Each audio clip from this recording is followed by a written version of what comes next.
अस्सलाम वालेकुम, मैं हूं फैसल शाहनवाज। आज की वीडियो में हम बात करने वाले हैं वीआर के नए विथहोल्डिंग टैक्स कार्ड 2025-26 के बारे में, जो कि स्पेसिफिकली गाड़ियों पर अप्लाई होते हैं। मतलब कि गाड़ी की रजिस्ट्रेशन, लीजिंग, ट्रांसफ़र और सेल के वक्त आपको कितना टैक्स देना होगा।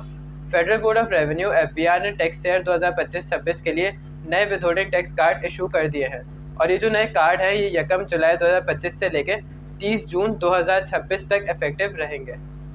सबसे पहले ये समझना ज़रूरी है कि section 231B of income tax ordinance 2001 के अंदर एक्साइज और टैक्सेशन डिपार्टमेंट को गाड़ी की रजिस्ट्रेशन के वक्त एडवांस विथहोल्डिंग टैक्स कलेक्ट करना होता है और इसके अंदर ATL मतलब कि एक्टिव टैक्स पेयर लिस्ट पर जो लोग हैं उनके लिए रेट्स कम है और दूसरे हाथ पे जो ATL के अंदर नहीं है उनके लिए रेट्स ज़्यादा रखे गए हैं। और याद रखें कि गाड़ी की पहली रजिस्ट्रेशन डेट से 5 साल गुजरने के बाद कोई एडवांस टैक्स कलेक्ट नहीं किया जाता।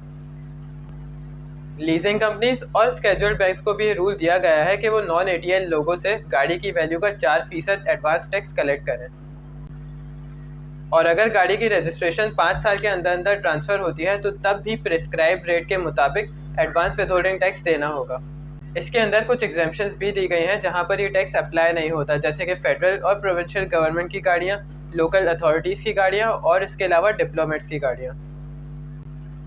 तो चलें अब एक नज़र डालते हैं इन रेट्स पर। सबसे पहले 850 सीसी तक की गाड़ी पर ATL इंडिविजुअल से 0.5% टैक्स लिया जाएगा और नॉन ATL से 1.5%।